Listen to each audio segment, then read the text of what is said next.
자, 기도하심으로 제 11강의 시작하도록 하겠습니다.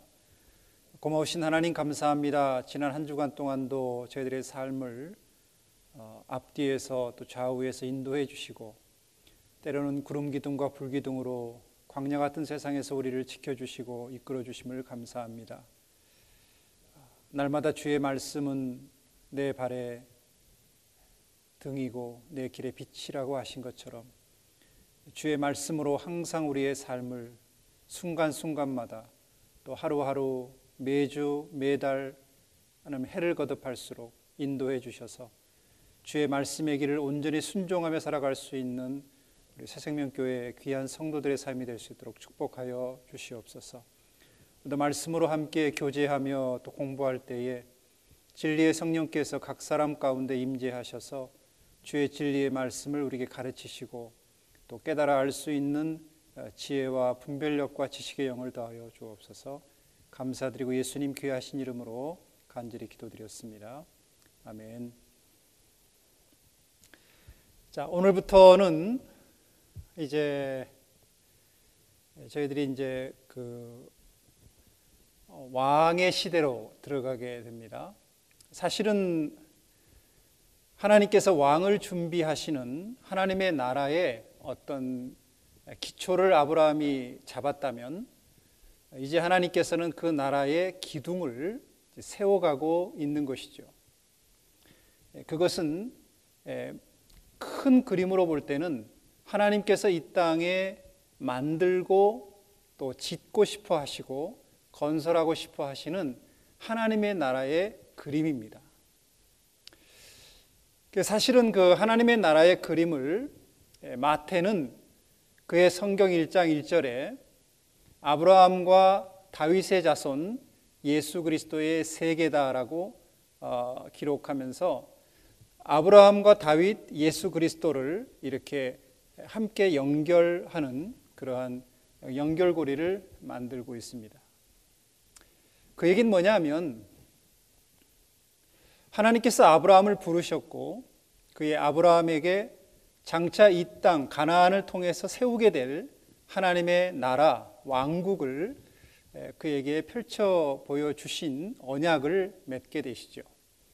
그리고 그 언약의 완성은 다윗을 통해서 가나안에 성취되고 완성이 되어집니다.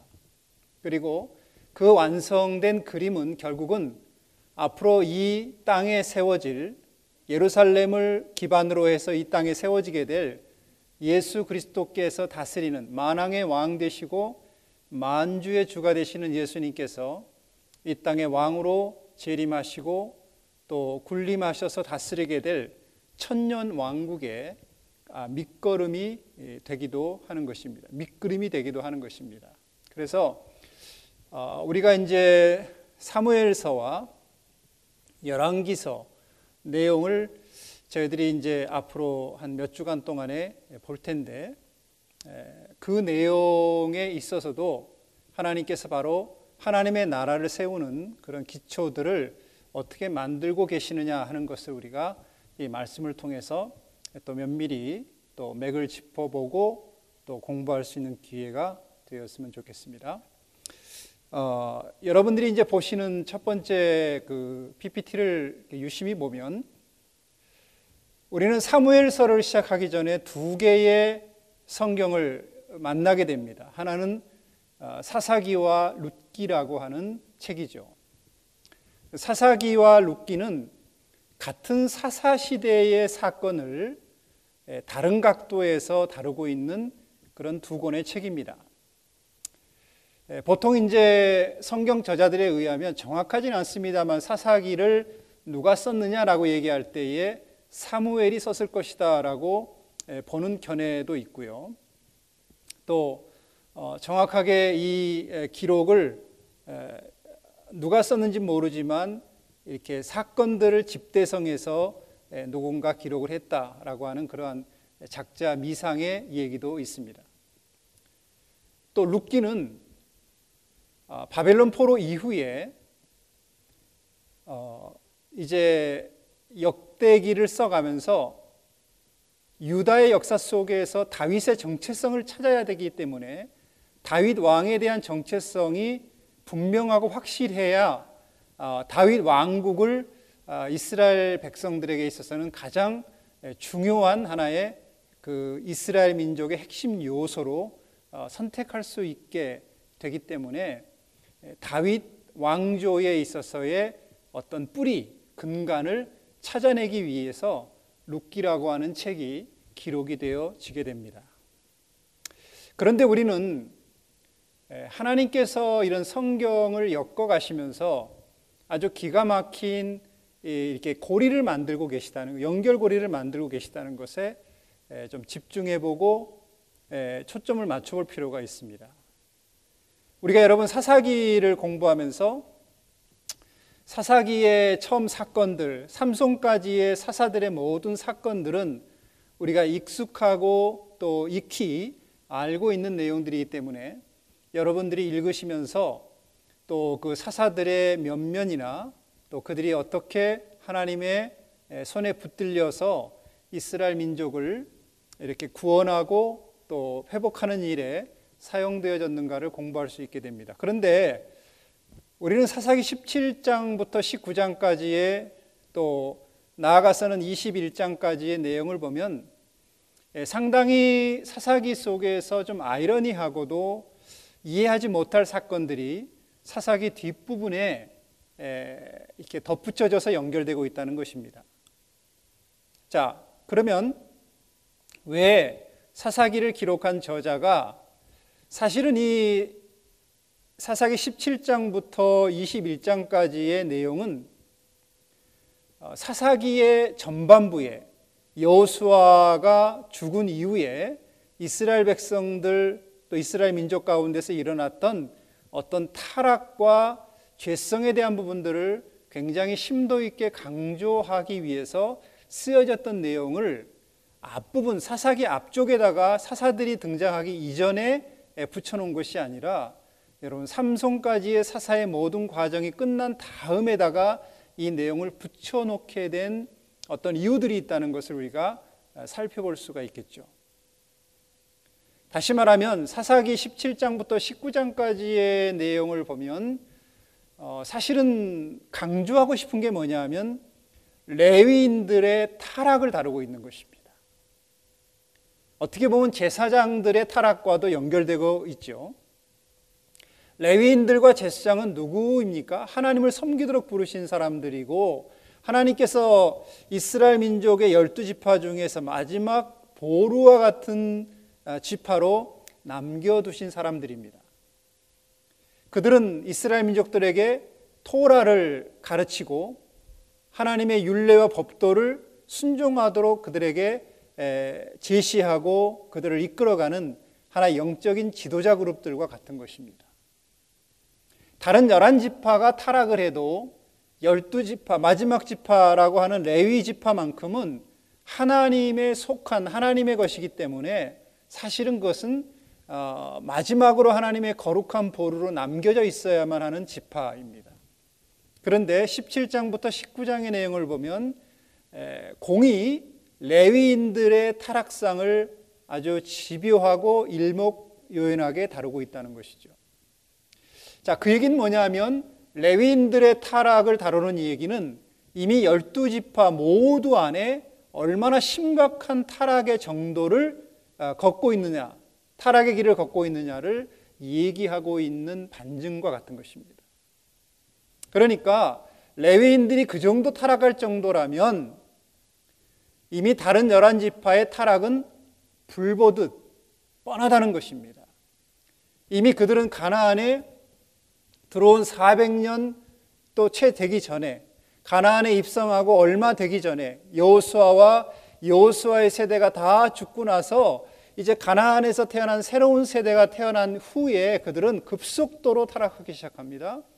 그리고 가나안에 있는 수많은 우상들, 다신들을 여러분 받아들이기 시작하고 그들이 여전히 하나님을 의지하고 하나님을 믿었어요. 그러나 그 하나님이라고 하는 존재의 그 어떤 형상을 그들이 가나안에 있는 바알이나 아스타롯이나 또 아세라나 이런 어떤 그 이름들의 신들, 가나안 안에 넘치고 있는 수많은 그런 신들을 자기들의 주신으로 받아들이게 됩니다.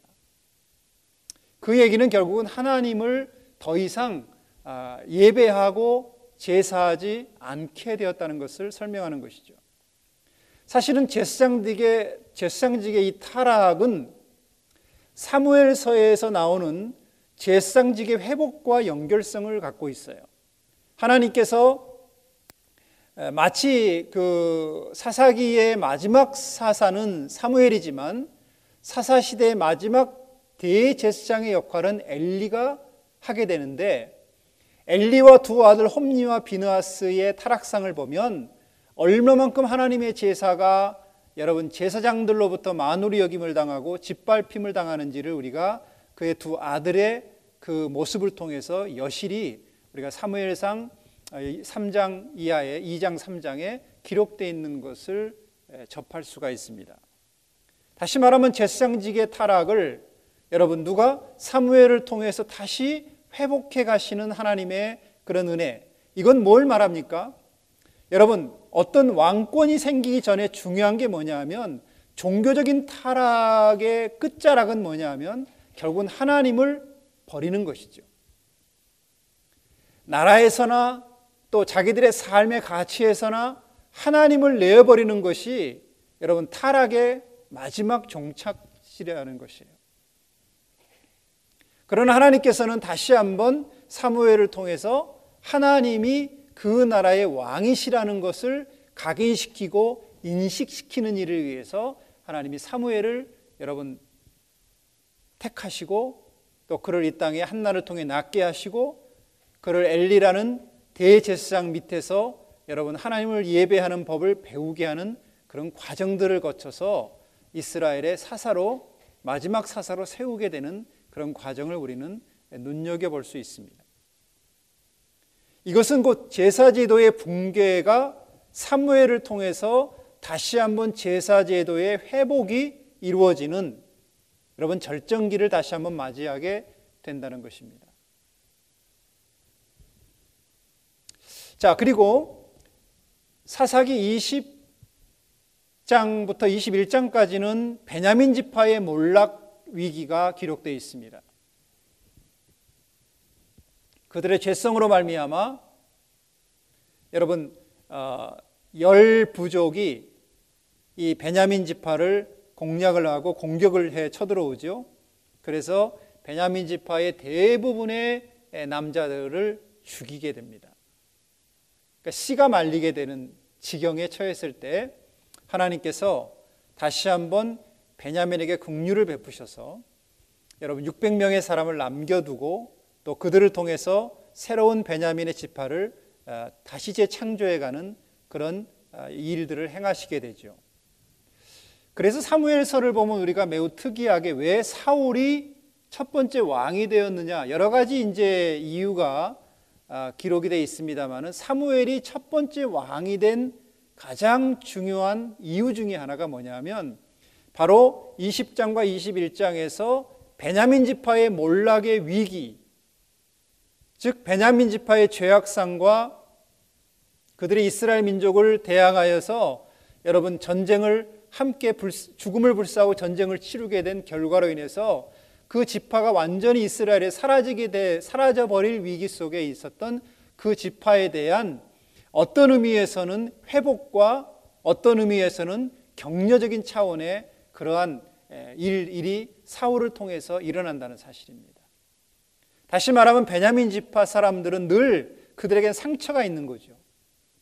이스라엘 민족, 형제 부족들에 대한 상처가 있는 것입니다. 마치 요셉이 형들에 의해서 팔려서 애굽으로 여러분 애굽의 종으로 팔려간 것처럼 늘 형제들에게 자기들은 죽임을 당했고 부족이 멸절 위기에 처해 있다라는 그런 어떤 상처, 아픈 아킬레스건과 같은 그런 영역이 베냐민 지파 안에는 있었던 것입니다.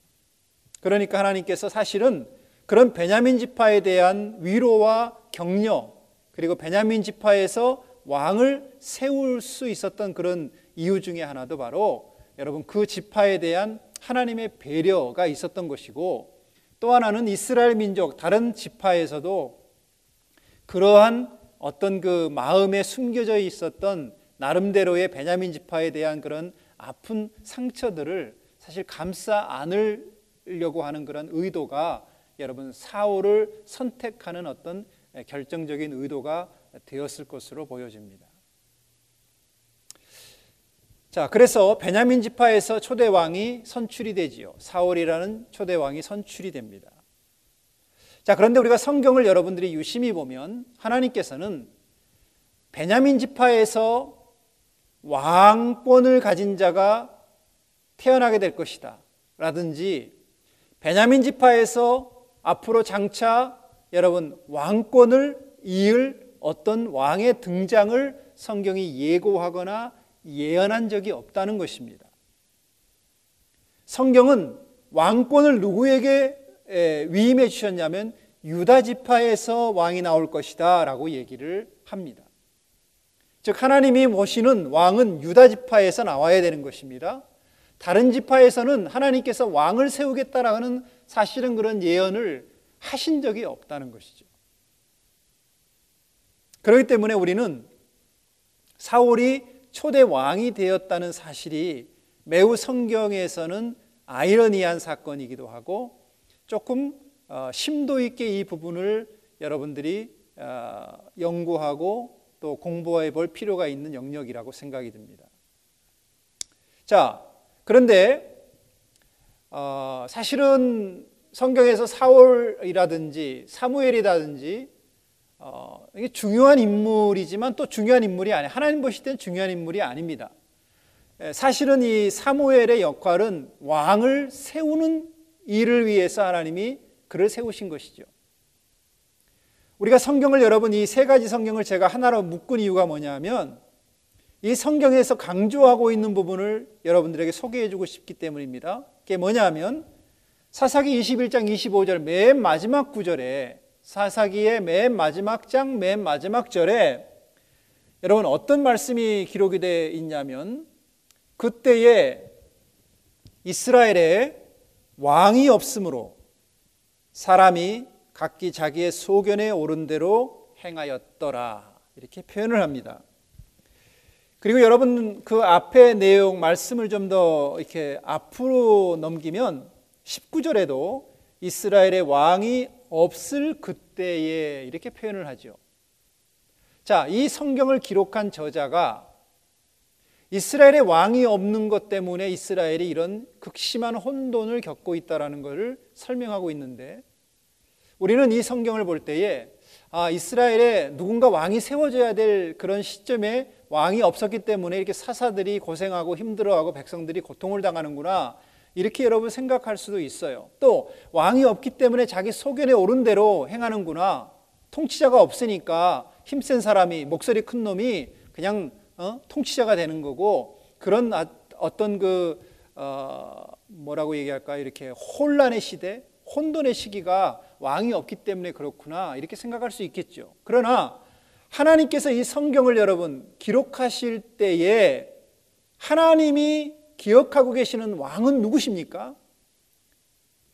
하나님이 기억하고 계시는 왕은 그분의 아이디어 속에, 그분의 마음 속에 여러분 그분의 심장을 움직이는 그 왕은 다윗밖에 없는 것이에요.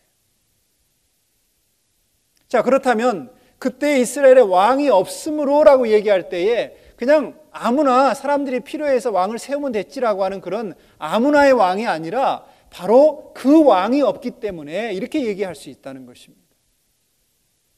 하나님이 이 땅에 여러분 야곱으로부터 모세로부터 예언하여서 세우고자 원했던 바로 그 왕, 궁극적으로는 메시아이지만 또 하나 메시아의 그림자와 같은 누구를 말하냐면 바로 다윗의 출현을 얘기하는 것입니다.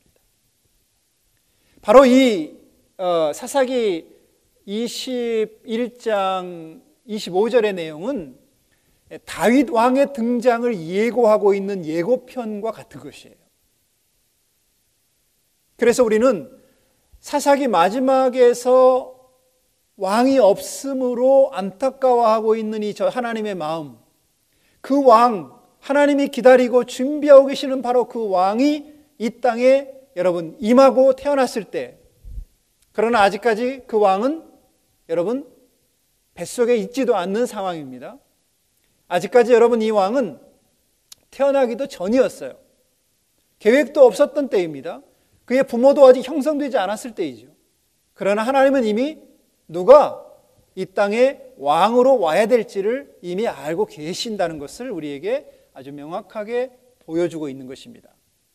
그리고 여러분이 룻기서를 보시면 보통 이제 학자들은 룻기서가 기드온 시대가 아니겠나 이렇게 생각을 합니다만은, 자, 룻기 시대에 보면 룻기 맨 마지막 절에도 뭐라고 나와 있냐면 4장 22절에 오벳은 이새를 낳고 이새는 다윗을 낳았다 이렇게 말합니다.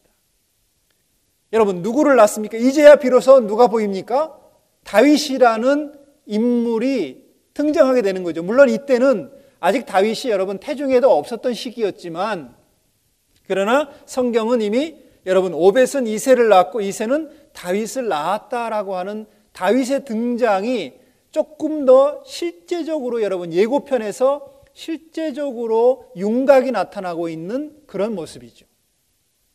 그리고 그 실체의 윤곽은 바로 사무엘서를 통해서 다윗 왕의 출현이 여러분 임박했을 뿐만 아니라 하나님께서 사울을 대신하여서 하나님의 마음에 합한 왕을 하나님이 세우기 위해서 사무엘에게 기름을 부라고 말씀하시는 그러한 놀라운 장면, 예고되어지고 예언되어지고 하나님께서 기대하고 꿈꾸고 소망했던 바로 그 왕을 바라보시는 하나님의 그 마음과 초점이 여러분 마치 눈이 막 눈동자가 흔들리는 것처럼, 가슴에 심장이 뛰는 것처럼 여러분 주님께서 바로 그 왕을 찾고 싶어하는 그 마음을 사무엘에게 계시하고 있고 알려주고 있고, 바로 그 왕을 찾아 나서라고 사무엘에게 독촉하고 있는 모습이 우리는 사무엘서의 전반부에서 찾아볼 수 있는 아주 중요한 내용입니다.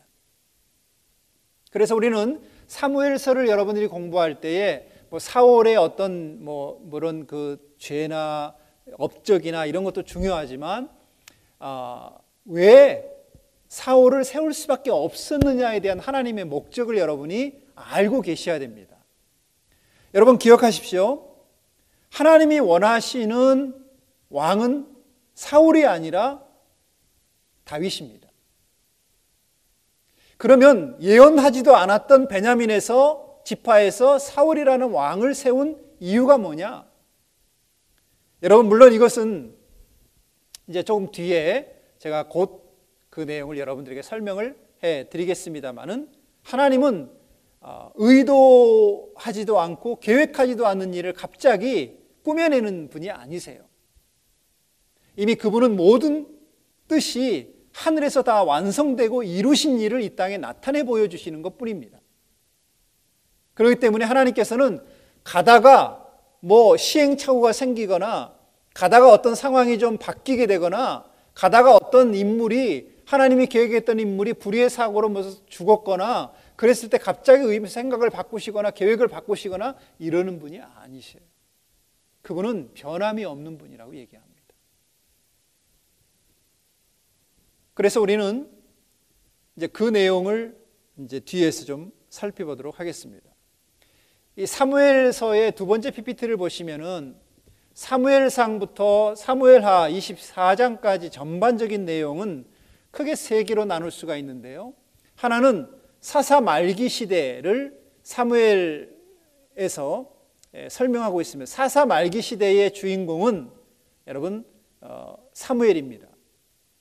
이때는 사무엘이 이스라엘을 통치하는 그런 시대죠. 그 다음에 이제 왕정 초기 시대는 바로 사울이라는 왕이 등극하게 되고 그가 통치하는 시대가 됩니다. 이것이 이제 사무엘상 마지막 23장까지의 기록이 되어 있습니다. 그리고 왕정의 중흥기라고 할 수 있는 이스라엘 민족이 제대로 된 국가를 형성하고 통일 국가를 완성하고 나아가서 하나님의 나라를 완성하는 밑그림이 되어지는 그런 왕국의 중흥기라고 볼 수 있는, 왕성기라고 볼 수 있는 때가 바로 사무엘하 전체에 걸쳐서 그 내용이 다윗을 통해 완성되고 이루어지는 것을 우리가 볼 수 있습니다. 자, 그러면 우리가 이제 사사 시대의 그 사사 말기 시대를 이끌었던 사사 사무엘에 대해서 잠깐 동안 여러분들과 함께 좀 나눠보도록 하겠습니다. 사무엘은 하나님께 구한 자라는 뜻이 있습니다. 엄마 한나가 하나님께 정말 가슴을 피를 토하면서 기도하여 얻은 자식이죠. 그래서 어떤 의미에서는 사무엘 안에는 하나님의 그 비통과 애통함의 마음이 사무엘의 심장 속에 살아있는 그런 사사와도 같은 사람입니다. 그래서 우리는 사무엘을 기도의 사사라고 설명할 수도 있습니다. 그 엄마의 기도로부터 나오는 기도의 영성이 그대로 그 아들 사무엘을 통해서 여러분 이스라엘 가운데 흘러가게 되죠. 그래서 하나님께서는 사무엘을 하나님의 위대한 종으로 한 시대의 또 마지막 사사 시대를 이끌어가는 사사로 그를 사용하기도 합니다. 사무엘은 놀랍게도 성경에서 세 가지의 직함을 동시에 갖고 있는 유일한 사람 중에 하나입니다. 제사장의 직함이 있고 선지자의 직함이 있고 사사의 직함을 가졌던 선지자입니다. 사사입니다. 그래서 사무엘은 매우 독특한 그러한 그 사람이라고 볼 수 있는 거죠. 그러니까 예를 들어서 수태고지를 받습니다. 아이가 태어날 것에 대한 하나님의 계시, 또 하나님 앞에서 한나가 하나님께 온전한 제물로 드려지는 그런 아들이 되는 거죠. 그래서 평생에 하나님의 사람으로 나실인으로 살아가게 되고 평생에 이스라엘을 여러분 하나님의 품 안에서 블레셋으로부터 보호하고 하나님의 그러한 주권적인 다스림 안에 나갈 수 있도록 기틀을 마련해 준 그런 사사라고 볼 수 있습니다. 사무엘이 사사로 세워졌을 때는 매우 이스라엘의 영적인 암흑 시대의 마지막 터널 끝자락종에 와 있을 때였습니다. 블레셋의 압박은 굉장히 강해지고 점점 힘을 키운 블레셋은 이스라엘을 여러분 잡아먹기 위해서 영토 전쟁을 통해 계속해서 압박해 들어있는 상황이고, 내부적으로는 혼란이 거듭되고 있는 상황이고, 여러분 그 제사장들의 타락으로 말미암아 예배가 붕괴되고 또 하나님께 드리는 제사와 모든 영적인 상황들이 붕괴되어 있는 상황. 그래서 사무엘 3장에서는 하나님께서 그 표현을 뭐라고 얘기했냐면 등불이 아직 꺼지지 않은 때 이렇게 표현합니다. 등불이 다 꺼져가고 있는 때인데 아직까지 신락 같은 등불 빛이 아직까지 그거 남아있는, 즉 사무엘을 말하는 거죠. 그 등불이 아직 꺼지지 않았던, 그냥 꺼지기 일보 직전에 있는 풍전등화 앞에 있는 그런 촛불 같은 것입니다. 그런 상황 시대 속에서 사무엘이 여러분 사사가 되어지게 됩니다. 그래서 이 제사장의 타락들을 사무엘로부터 다시 회복하는 그런 과정들을 여러분 이렇게 설명하고 있는 부분이 바로 사무엘서의 시작입니다. 그리고 잘 아시는 것처럼 사무엘은 왕정 시대를 연결하는 브릿지와 같은 역할을 하게 됩니다. 그래서 이 사무엘은 놀랍게도 두 명의 왕에게 기름을 부어요. 사울에게 한 번, 그리고 하나님의 마음에 합한 예언된 다윗에게 또 한 번 기름을 붓습니다. 유일한 두 명을 동시에 한 시대에 기름 부은 이 선지자는 사무엘이 유일하다고 볼 수 있습니다. 자, 그러면 왜 하나님께서는 예언되지도 않았고 그리고 하나님의 계획에도 없었던 사울을 베냐민 지파에서 초대 왕으로 그를 세우셨느냐 하는 것입니다. 사실은 하나님께서 사무엘에게 이새의 집에 가서 내가 내 마음에 합한 자를 찾으라고 얘기했을 때에 이새의 아들들이 여러분 그 앞을 지나갔을 때에 그들은 신장이 굉장히 크고 아주 후리후리하게 생기고 마치 여러분 아주 멋진 장수의 위용을 갖춘 그런 아들들이었습니다. 그래서 처음에는 사무엘이 그 외적인 모습에 현혹이 되고 말았어요. 너무 잘생기고 너무 여러분 아주 멋지게 생기고 등치도 크고 목소리도 아주 근엄하고 누구 하나 왕으로 세워도 손색이 없을 정도로 멋진 모습들을 보면서 여러분 사무엘의 눈이 황홀해지기 시작했을 그때 하나님께서 사무엘에게 뭐라고 얘기하냐면 사람들은 외모를 보거니와 나는 그들의 중심을 본다고 얘기합니다. 자, 여기서 중요한 우리가 단서를 찾아볼 수 있는 건 뭐냐면 사람들의 필요는 뭐냐면 외적인 것에 있는 것이에요. 자, 사람들은 그의 중심에 뭐가 있느냐는 중요하지 않습니다. 중심은 가려지면 끝이에요. 안 보이면 끝입니다. 잠시 동안 감추고 있으면 그 사람의 마음이 어떤지 몰라요. 그러나 외적으로 그가 뭘 배웠으며 신장을 얼마나 하며 어떤 공부를 했으며 어느 대학을 나왔으며 여러분 그런 가문은 어떠며 이런 외적인 면들에 도취되어지는 것입니다. 사무엘조차도 그런 외적인 면에 도취될 정도로 여러분 영적인 사람인 사무엘도 외형적인 모습에 여러분 그만 마음을 빼앗겨 버릴 정도라면 얼만큼 외적인 힘이 여러분 사람들의 마음을 움직이는 강한 동기가 되는지를 우리가 살펴볼 필요가 있는 것이죠. 다시 말하면 사울이 왕이 된 가장 중요한 이유는 뭐냐면 사람들의 니드였어요. 필요였어요. 하나님이 사무엘을 내가 마음에 합하여 세우겠다고 말하지 않았지만 사람들이 그 멋진 모습, 자기들보다 훨씬 더 키도 크고 훨씬 더 여러분 멋지게 생기고 훨씬 더 여러분 호남형이고 저 사람이 왕이 되면 우리가 충분히 이 나라를 아주 아름답고 이방 다른 나라들처럼 멋지게 이끌어 나갈 수 있겠구나라고 하는 그런 호기심의 발로가 사람들 마음속에서 움직여지기 시작했다는 것입니다. 이스라엘의 장로들이 그 마음을 일으켰고 많은 여러분 방백들이 여러분 사울을 보면서 가슴이 동요되기 시작했다는 거예요. 그래서 사울은 하나님의 마음에 합한 왕이 아니라 철저히 사람들의 필요와 요구에 맞춰진 맞춤형 왕이에요. 사람들이 택한 왕이죠. 그래서 사무엘상 12장 13절에 사울을 택한 후에 이렇게 사람들에게 말합니다.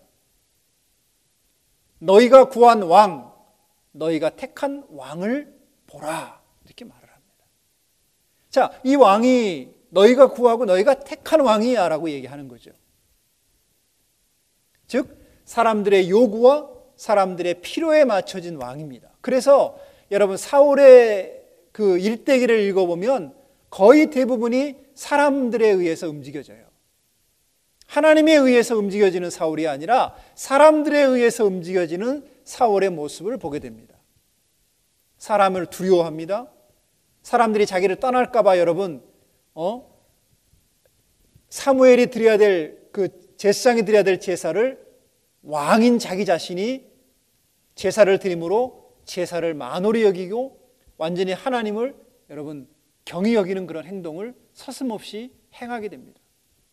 하나님께서 아말렉과 모든 그 수장인 아각과 아말렉 부족들 다 죽이라고 얘기했는데 그는 사람들 때문에 좋은 것들, 나쁜 것들은 죽이고 좋은 것들을 잡아다가 자 하나님께 제사하기 위해서 사람들이 이거 다 죽이지 말라고 그래서 이렇게 잡아왔다 이렇게 거짓말을 합니다. 뭐냐면 사람에 대한 두려움이 사울에게는 항상 여러분 그 심령 속에 남아있던 것이에요. 자, 우리가 여기서 기억해야 될 게 사람들에 의해서 세워지는 사람은 반드시 그 사람들을 두려워하게 돼 있어요. 그들의 반응에, 그들의 행동에, 그들의 어떤 여러분 여론에 굉장히 휘둘리게 되고 그것에 의해서 정책을 바꾸고 자기의 생각을 바꾸고 신앙을 바꾸고 믿음조차 바뀌게 되고 모든 것들을 바꾸는 거죠. 그래서 뭐예요? 사람들이 왕의 주권자가 되는 것입니다. 물론 요즘 민주주의는 여러분 민의가 바로 어떤 민주주의의 꽃이고 그 민주주의를 이끌어가는 생명력이긴 하지만 이 당시만 해도 여러분 하나님이 이스라엘을 통치하는 왕이셨잖아요. 그러면 사람들의 말보다 하나님의 말을 더 말씀을 청종하고 순종해야 될 그러한 왕이 하나님이 아닌 사람들의 말을 더 순종하고 청종하게 됨으로 인해서 나라의 상태가 굉장히 영적으로 고갈되고 피폐되어지고 여러분 좌충우돌하고 위기의 위기를 계속해서 몰고 오는 그런 과정들을 사울을 통해서 우리는 보게 됩니다. 자, 그러니까 자꾸 실수를 하는 거죠. 그러니까 자꾸 하나님의 말씀을 어기게 되는 거죠. 사람의 말을 지키기 위해서 하나님의 말을 어기는 것을 그냥 보편적인 결정으로 생각을 한다는 것입니다. 하나님의 말씀을 지키기 위해 사람들의 말을 거부할 수 있고 어길 수 있는 왕이 됐다면 아마도 하나님께서는 사울의 왕가를 조금 더 연장해 주셨을지도 몰라요. 그러나 불행하게도 사울은 사람들의 말을 신뢰하고 사람들의 말을 여러분 더 두려워함으로 하나님의 말씀을 어기는 것을 그냥 쉽게 생각한 결과 그의 왕권은 그 시대에서 끝을 맺게 되는 안타까운 결말을 맞이하게 됩니다. 자, 사람을 두려워하는 지도자 사울의 영적인 상태, 비교 도표를 이렇게 보시면 영적인 상태와 정신적인 상태와 그 다음에 그가 행한 통치 상태가 이렇게 비교되어져서 일목요연하게 볼 수 있습니다. 자, 하나님의 영이 그를 떠났죠. 자, 사울은 더 이상 하나님을 구하지 않습니다. 우리가 성경에 여러분 사울의 기사들을 쭉 읽다 보면 특이점은 뭐냐면 사울은 그 당시에 이미 법궤도 빼앗겨 버렸고 법궤도 없는 상태고 성막도 불타버린 상태이지만 한 번이라도 사울은 하나님의 성막에 대해서 걱정하거나 성막을 짓고자 하는 마음을 갖거나 법궤를 다시 돌려오게 하려고 하는 그런 하나님에 대한 간절한 갈망이 그의 삶에서 전혀 찾아볼 수 없다는 것입니다. 대신에 그 자신이 업적을 알리기 위해서 비석을 세우고 기념비를 세우고 여러분 자기가 얼마나 대단한 왕이었는지를 사람들에게 알리는 일에 전전긍긍하는 일들이 있게 됐다는 걸 볼 수가 있어요. 그래서 결국은 하나님의 영이 떠났다는 얘기는 그의 기름 부으심이 여러분 떠난 것과 같은 것입니다. 그러니까 그에게 찾아올 수 있는 건 뭐냐면 정신적인 상태의 혼란이에요. 자, 하나님의 사람이 하나님의 영이 그를 떠나고 기름 부으심이 떠난 상태가 찾아왔을 때에 그는 더 이상 하나님의 영에 의해서 붙잡혀질 수 없기 때문에 그는 어떻습니까? 자신의 어떤 내면의 근본적인 자신의 모습과 맞닥뜨리게 되는 것이죠. 자, 사울은 그래서 사실은 그가 처음에 겸손한 사람처럼 보였지만 그는 굉장한 열등의식 속에 있는 사람이에요. 나는 아무것도 할 수 없다라고 하는 그런 자존감이 낮은 사람입니다. 자기가 왕이 된다는 것은 이건 말도 안 되는 것이었고 그래서 그 자신이 늘 나는 다른 사람과 비교할 때 나는 굉장히 열등해, 낮아, 나는 할 수 없어, 나는 다른 지파에 비해서 나는 우리 가족 중에서 제일 연약해 라고 하는 그런 자기 자신의 열등의식과 그런 비교의식에 사로잡혀 사는 사람들이에요. 그래서 여러분 다윗이 골리앗을 죽이고 입성했을 때에 여자들이 노래를 하죠. 자, 사울은 천천히요 다윗은 만만이라는 노래를 부르게 됩니다. 이 노래를 듣자마자 다윗이 굉장히 불쾌했다고 설명합니다. 그리고 그때부터 다윗을 경계하기 시작하고 할 수 있는 대로 기회만 되면 다윗을 죽이려고 여러분 창으로 두 번이나 그를 창을 벽에다가 내던지는 그런 위험수를 쓰게 됩니다. 이건 뭐냐면 불안하다는 것입니다. 자, 다윗이 자신의 왕권을 대신할 수 있는 출출함을 갖고 있다는 그런 출중함을 갖고 있다는 것이 불안한 것이에요. 그를 통해서 효과적인 일을 만들다기보다 그걸 경계 대상으로 삼은 것입니다. 그러니까 늘 불안한 거죠. 그래서 다윗이 사람들에게 인기가 있고 사람들에게 이름이 알려지고 사람들에게 여러분 다윗은 만만이라는 노래가 자꾸 불려질수록 사울은 점점점 작아들고 점점점 여러분 자기 자신은 자신감을 잃어버리고 그래서 뭐예요? 그 안에서 일어나는 게 무엇입니까? 굉장한 불쾌감, 그 다음에 그 속에서 일어나는 건 뭐예요? 분노, 이런 것들이 일어날 수밖에 없는 거죠. 그러니까 사울이 선택할 수 있는 건 뭐예요?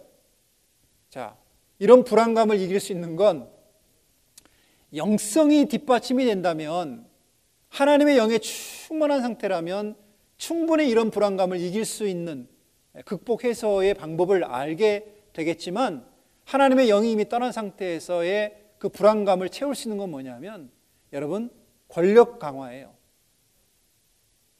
자기 주변에 유능한 사람들을 다 죽이든지 내몰아버리고 친정 정치를 하는 겁니다. 가까운 사람, 자기만 이해해 주는 사람, 아부하는 사람, 그냥 사울이 잘한다고 그냥 무조건 앞에서 손 비비는 사람, 이런 사람들만 측근해 두고 이런 사람들을 데리고 여러분 나라를 이끌어갑니다. 그러니까 정적들을 죽이고요, 자기 편이 아닌 사람은 모두 다 적으로 돌려버려요. 그래서 우리는 놀랍게도 여러분 역대기를 보면 다윗이 아둘람굴에 있을 때에 이스라엘 11지파에서 레위 지파를 빼고 11지파에서 다윗에게 여러분 아둘람굴로 찾아왔는데, 그 중에서 놀랍게도 어떤 지파의 사람들이 다윗을 찾은 줄 아십니까? 베냐민 지파예요. 지금 베냐민 지파는 사울이 왕으로 있는 지파입니다. 그런데도 불구하고 그 지파에서 다윗을 자기의 주군으로 여기고 아둘람 굴로 사울을 반역하고 다윗을 찾아오는 그런 무리가 상당수 있었다는 것을 성경은 기록하고 있습니다. 그리고 이 당시에 여러분 아부하는 측근을 자기 주변에 뒀던 인물 중에 하나가 도액이라는 사람이죠.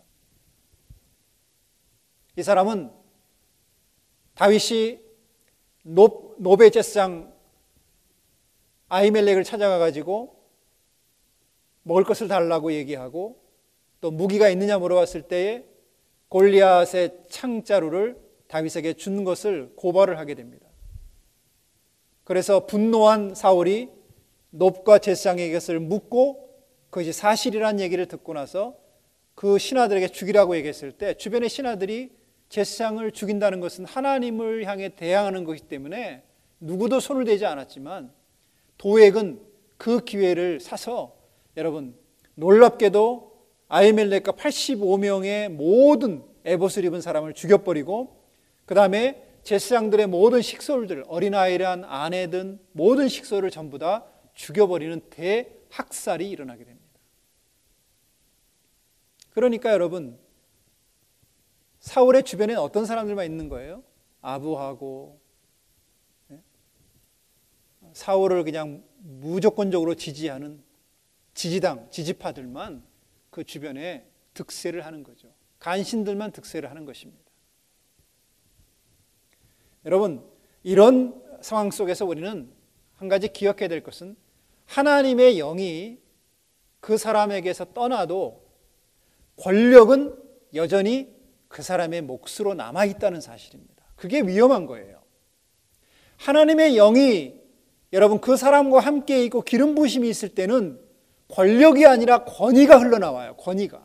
말씀으로 권위가 흘러나오고 그의 삶의 행동의 모습 속에서 권위가 흘러나와요. 그래서 사람들이 그 권위 앞에 순종하는 거죠. 하나님의 권위를 보기 때문입니다. 그런데 권위가 없어진 사람은 뭐예요? 권력으로 그 사람을 제압하려고 하는 거예요. 힘으로, 무력으로, 자기의 지위와 위치로. 그러니까 사람들이 뭐예요? 불안한 거예요. 두려운 거예요. 사람들이 자발적인 헌신이 아니라 뭐예요? 강압적인 헌신을 받고 강압적인 순종을 요구하기 때문에 그런 권위자 밑에서 여러분 사는 사람들은 늘 불안, 초조함, 안절부절, 못함 이런 상황들이 생기게 되는 것입니다. 그래서 나라이든 뭐 어디든 간에 어떤 집단이든 간에 하나님이 세우신 권위자에게는 여러분 영적인 기름 부심이 있어야 돼요. 그래야 그 기름 부심 안에서 권위가 하늘로부터 내려오는 권위가 흘러갈 때 하나님의 통치가 그 사람을 통해 이루어지는 것입니다. 그러나 권위가 사라진 권력만 남아있는 사람에게는 하나님의 통치가 그 사람을 통해 흘러갈 수가 없는 거죠. 왜? 권력은 그 사람이 가지고 있는 어떤 캐릭터, 성품이나 기질이나 성격이나 이것을 그대로 반영해서 나오기 때문에 만약에 그 사람 속에 포악함이 있다면요, 포악한 권력이 나오는 거죠. 그 사람 안에 잔인한 권력을 갖고 있다면, 잔인함이 있다면 잔인한 권력이 나오는 것입니다. 왜? 기름 부심이 이미 떠났기 때문이죠. 그러나 권위를 가진 사람은 자기 안에 때로는 포악함이 있고 잔인함이 있다 할지라도 이 권위가 그것을 커버할 수 있기 때문에 영적 권위가 온전함으로 건강함으로 흘러갈 때에 이것이 조화와 균형을 여러분 맞추게 됩니다. 그래서 때로는 포악함이라는 그 부정적인 것이 권위를 만났을 때에는 오히려 강한 권위가 흘러나오게 되는 거죠. 우리는 사울을 통해서 그래서 영적인 지도자들뿐만 아니라 한 나라를 다스리는 지도자, 대통령이나 그런 정부 관료들이나 모든 영역 안에서 하나님이 세우신 사람들에게는 정말 영적인 권위와 기름 부심이 얼마나 필요한가를 우리가 여러분 알고 봐야 합니다. 또 그 사람을 통해서 하나님의 영이 지속적으로 머물러서 기름 부심이 흘러나온다면 그 권위는 건강한 것이죠. 그 권력은 매우 안정감이 있고 사람들에게 위로를 주지만 그러나 그렇지 않는 권력은 불안과 초조함을 만들어낼 수밖에 없는 것입니다.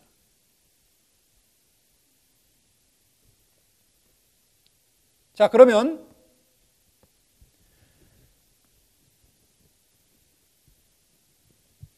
하나님께서 하나님의 기준에 맞지 않는 사울을 세우신 이유가 뭘까? 한번 여러분도 곰곰이 생각을 한번 해 보시면 좋겠습니다. 무엇일까요? 왜 예언하지도 않았고 또 예언하지도 않은 지파에서 그리고 이미 사사기 시대의 베냐민 지파는 굉장한 죄성으로 말미암아 그 민족의 남자들이 다 멸절당할 수밖에 없는 위기에 처한 어떤 실패한 부족과 같은 그 베냐민 지파에서 왜 하나님은 사울을 왕으로 초대 왕으로 세우셨을까? 하나님의 의도가 뭘까요? 세우신 분명한 목적이 계셨을 겁니다. 물론 사람들의 필요와 사람들의 원함 때문에 세웠다 할지라도 하나님이 그것을 승인하셨을 때에는 분명하게 그것에 대한 목적이 있기 때문에 승인을 하신 것입니다. 그러지 않고는 하나님이 승인할 수가 없는 것이죠. 자, 아마 여러분들이 제가 이런 질문을 드렸을 때 약간의 비슷한 답을 여러분이 찾고 계시지 않을까 생각합니다. 그 이유는 하나님이 세우시고자 원하시는 다윗을 위해서입니다. 하나님은 사울에게 깊은 관심이 없어요. 하나님의 선택은 매우 뚜렷합니다. 하나님은 좋고 싫음이 분명하세요. 자, 하나님께서 에서는 내가 미워하고 야곱은 사랑했다라고 얘기해요. 그건 왜 하나님이 에서를 미워하고 야곱은 사랑하십니까? 라고 우리가 반문을 하고 반기를 들 수가 없는 건 뭐냐 하면 그건 하나님의 결정이기 때문에. 자, 내가 누구를 사랑하고 누구를 미워할 것이냐의 결정은 하나님의 결정이에요. 우리의 결정이 아닙니다. 자, 그것을 가지고 여러분 우리가 왈가불가할 수 있는 이유가 없죠. 왜 하나님 에서를 왜 미워하십니까? 라고 얘기할 이유가 없어요. 그건 하나님이 결정하신 거니까. 자, 왜 하나님께서 사울을 미워하시고 다윗을 하나님이 택하시고 다윗에게 그러한 많은 베네핏을 주시기 위해서 사울을 임시로라도 하나님이 택하신 이유가 뭡니까? 사울을 좀 잘 되게 하시면 좋지 않습니까? 라고 우리가 반문을 제기할 이유가 없어요. 왜? 그건 하나님의 선택이시니까. 자, 왜 하나님께서는 사울을 세우셨냐면 다윗을 사울에게 맡기기 위해서예요. 그러니까 다윗은 아직 어렸습니다. 아직 그가 왕이 되려면 시간이 더 걸렸어야 돼요. 여러분, 이미 다윗이 성경을 보시면 기름 부으실 때가 17살 정도였고 왕위를 얻게 된 지가 30세 전으로 봅니다. 그러면 적어도 한 13년 내지는 15년, 길게는 기간 동안이 다윗이 왕이 되기까지의 필요한 시간이었습니다. 그러면 적어도 15년, 13년에서 15년 기간 동안 왕이 없는 상태로 계속해서 이스라엘을 놔둔다면 그 사이에 사무엘도 죽었을 것이고 나라는 더 혼란에 빠질 수밖에 없는 거죠. 그런 혼란을 여러분 미연에 막고 다윗이 장성할 때까지, 성장할 때까지 여러분 다윗이 왕으로서의 품위와 인격과 준비되어진 과정을 거치기까지 시간이 필요했고 그 시간에 다윗을 그런 사람으로 세우기 위해서 여러분 그를 훈련할 조교가 필요했던 것이죠. 이렇게 얘기하면 이제 사울이 들으면 그냥 기분 나쁘겠지만 다윗에게 있어서 굉장히 강력한 조교가 필요한 것입니다. 그를 왕으로 세우기 위한 여러분 그 조교, 바로 그 조교가 누구냐면 사울입니다. 그래서 하나님께서 다윗을 사울에게 집어넣으신 거예요. 사울에게 여러분 다윗을 맡기셨고 그 측은거리에서 사울을 섬기게 했고 그리고 사울과와 결혼까지 맺게 하고 그리고 사울에게 있어서 천부장까지 지내면서 그 모든 여러분 사울의 주변 안에서 지근거리에서 사울을 통해서 다윗이 훈련되어지는 과정을 거치게 됩니다.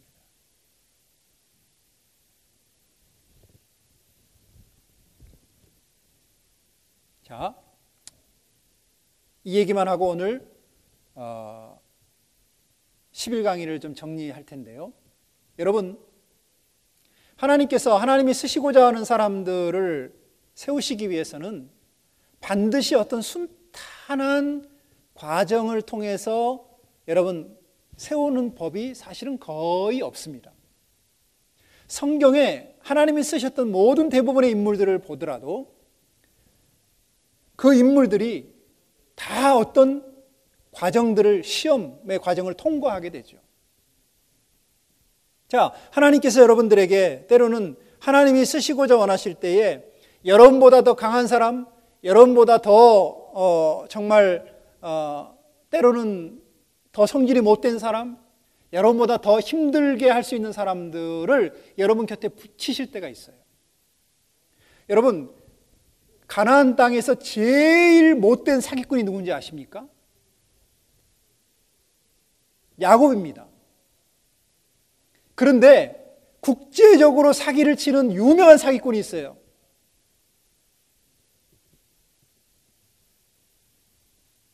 그게 바로 밧단 아람에서 만난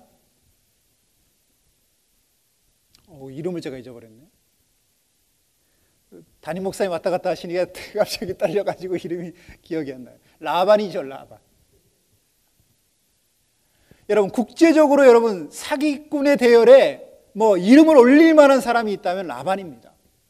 그래서 가나안의 그 협소한 지역에 사기쳐 먹던 야곱을 누구한테 맡기는 거예요? 국제적인 사기단체인 라반에게 맡기는 거죠.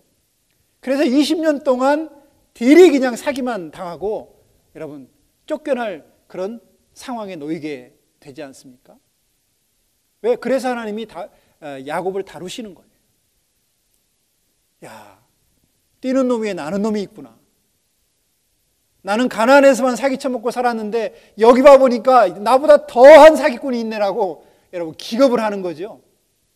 그래서 밧단 아람을 떠났을 때는 다시는 야곱이 사기치지 않습니다.